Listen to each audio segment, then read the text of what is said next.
What's up? It's Tom. This is the Twins system recap for Thursday, April 16th.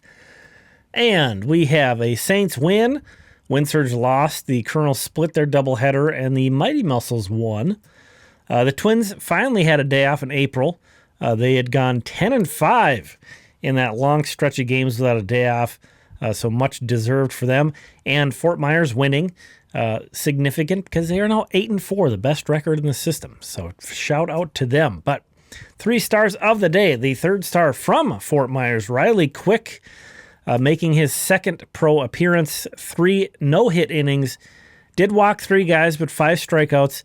He now has thrown 5 no-hit innings with 10 strikeouts to start his pro career. So not going too deep into games, and, tonight didn't throw as many strikes as we'd like to see. I believe his strike percentage was below 60%, which is not great, but no hits. 5 no-hit innings so far with 10 strikeouts for Riley Quick.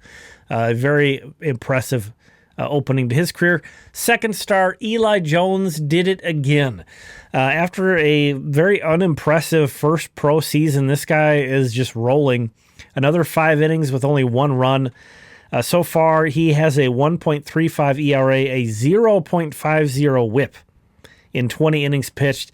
Does only have 15 strikeouts, so it's not like he's been dominant, but only 2 walks in those 20 innings pitched. So getting it done. Only 67 pitches it took him to throw 5 innings. That's kind of been the story for him. He's been really efficient. The Twins aren't letting anybody really go beyond 70 pitches right now. It's pretty rare to see that. And, especially like you might carry over a little bit like Connor Prielipp did. They'll let you finish an inning once you've reached there, but you're not going far beyond that. But Connor Prielipp, one of his more pitch efficient, I'm hitting on that, but one of his more pitch efficient outings that I can recall. And if he can do this, yeah, he is going to be a starting pitcher. In case you don't know, I've been really hammering on that I don't think he can be a starting pitcher. Why? He cannot throw 60% of his pitches for strikes on a regular basis. There's all the injury stuff, of course, and how careful the Twins have been and all that. But beyond that, he just hasn't been as aggressive in the zone and throwing strikes as you'd like to see. But tonight, 50 strikes on 76 pitches. That's 2/3 of his pitches for strikes, basically. Only the 4th time he has reached 50 strikes in an outing. Just the 3rd time, I believe, that he's completed 5 innings. This was a career-high 8 strikeouts for him as well. Only 4 hits, 1 run, and a walk. Did give up a home run.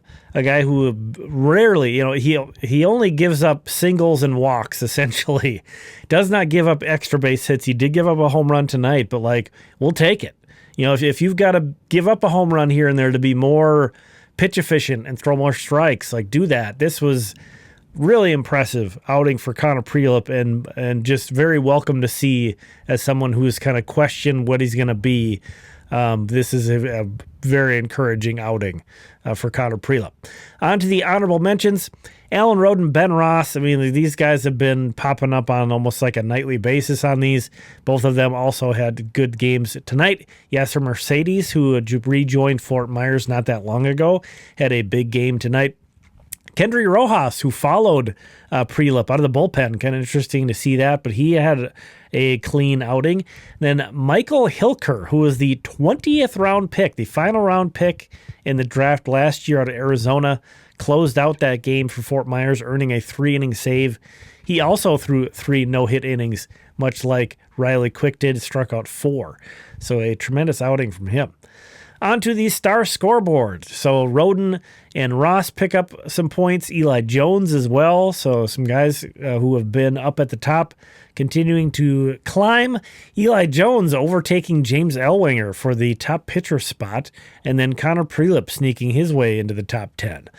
So there you have the star scoreboard. Let's move on to some of the other names that weren't maybe dishonorable mentions, I suppose. The top one especially, Dason Hill, looked horrible. Only recorded 5 outs, walked 5 guys. That's never a good ratio to have, give up 5 runs. He's been a mess so far this year, and we saw him in the middle of last year. He had a really rough stretch, not this bad though. And then he got it back together and had a really nice finish to the year, so I guess we can kind of hope to be able to say we've seen this movie before and that he can turn things around, but that's a bad outing. And then Jenkins, Kalen Culpepper, Emmanuel Rodriguez each picked up one hit.